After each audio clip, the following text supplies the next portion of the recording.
তামিলনাড়ুর রাজনীতিতে কি সত্যি শুরু হয়ে গেছে এক নতুন রাজনৈতিক ভূমিকম্পের কাউন্টডাউন?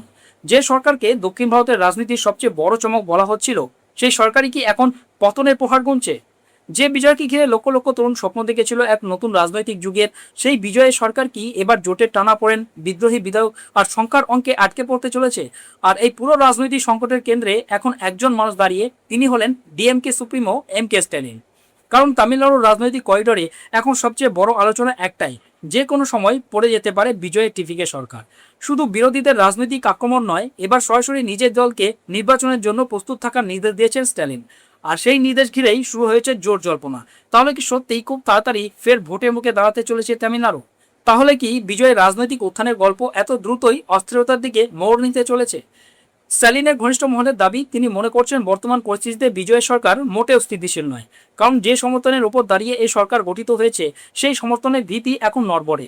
বিশেষ করে এআইডিএমকে বিদ্রোহী বিধায়কদের বৈঠক নিয়ে যে আইনি ও সাংবিধানিক লড়াই শুরু হয়েছে, সেটাই আগামী দিনে সরকারের ভাগ্য নির্ধারণ করতে পারে বলে মনে করছে ডিএমকে নেতৃত্ব।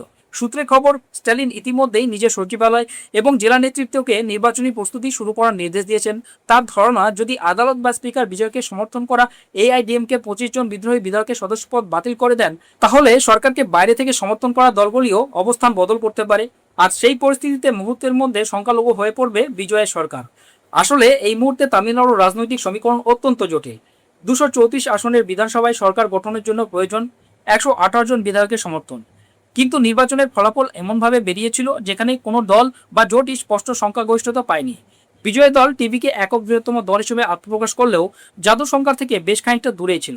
নির্বাচনে টিভিকে 108 আসন জিতেছিল, কিন্তু বিজয় নিজে 2টি আসনে জয়ী হওয়ায় কার্যত দলের বিধায়ক সংখ্যা দাঁড়ায় 107-এ। এই অবস্থায় সরকার গঠনের জন্য শুরু হয় রাজনৈতিক সমর্থনের অঙ্ক। কংগ্রেসের 5 বিধায়ক বিজয়কে সমর্থন করেন, পাশাপাশি 2 বাম দলের 4 বিধায়কও টিভিকে পাশে দাঁড়ান। পরে ভিসিকে এবং ইন্ডিয়ান ইউনিয়ন মুসলিম লীগের সমর্থনও পান বিজয়। সেই সমর্থনের ভিত্তিতেই মুখ্যমন্ত্রী হিসাবে শপথ নেন তিনি। কিন্তু সংখ্যার হিসেবে এই সমর্থন খুব একটা স্বস্তিদায়ক ছিল না, কারণ সরকার টিকিয়ে রাখতে প্রতিটি ভোটই ছিল অত্যন্ত গুরুত্বপূর্ণ। আর ঠিক সেই জায়গাতেই সামনে আসে এআইএডিএমকের বিদ্রোহ। আস্থা ভোটের সময় দলীয় হুইপ অমান্য করে 24 জন এআইএডিএমকে বিধায়ক বিজয়ের সরকারের পক্ষে ভোট দেন। আর এই ঘটনায় বদলে দেয় গোটা রাজনৈতিক সমীকরণ।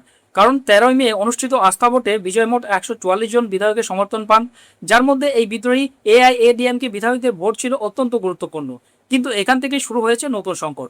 এআইএডিএমকে নেতৃত্ব এখন দলত্যাগ বিরোধী আইনে বিদ্রোহী বিধায়কদের বিরুদ্ধে ব্যবস্থা নেওয়ার প্রস্তুতি নিচ্ছে বলে খবর।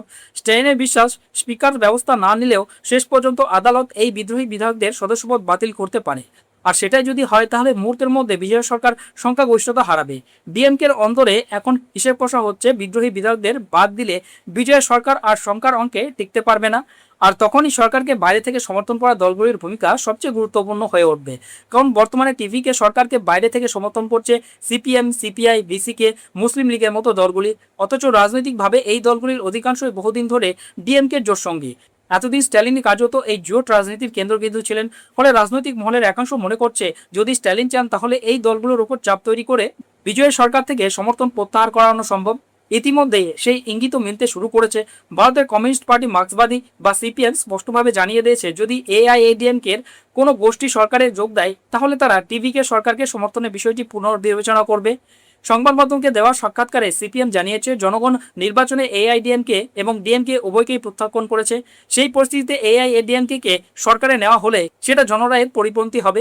শুধু তাই নয়, বাম নেতৃত্ব আরও বলেছে, টিভিকে যে স্বচ্ছ ও বিকল্প শাসনের প্রতিশ্রুতি দিয়েছিল এআইএডিএমকে প্রবেশ, সেই ভাবমূর্তির বিরুদ্ধেও যাবে।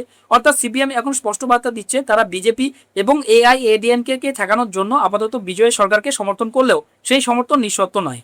বাম নেতৃত্ব আরও বলছে, তামিলনাড়ু এই মুহূর্তে আরেকটি নির্বাচনের জন্য প্রস্তুত নয়। পাশাপাশি রাষ্ট্রে রাষ্ট্রপতি শাসনের সম্ভাবনা তৈরি হলে বিজেপি রাজনৈতিকভাবে লাভবান হতে পারে বলেও তাদের আশঙ্কা। আর সেই কারণেই আপাতত তারা বাইরে থেকে বিজয় সরকারকে সমর্থন করছে। কিন্তু রাজনৈতিক পরিস্থিতি বদলালে তাদের অবস্থানও বদলে যেতে পারে, এইবার তো স্পষ্ট। অন্যদিকে ভিসিকেও একই ধরনের অবস্থান নিয়েছে। রাজনৈতিকভাবে তারা ডিএমকে জোটসঙ্গী হলেও আপাতত নতুন নির্বাচন এড়াতে এবং বিজেপি এআইএডিএমকের মতো জোটকে ক্ষমতা বাইরে রাখতে বিজয় সরকারকে সমর্থন করেছে। কিন্তু এই সমর্থন দীর্ঘমেয়াদী হবে কিনা, সেটাই এখন প্রশ্ন।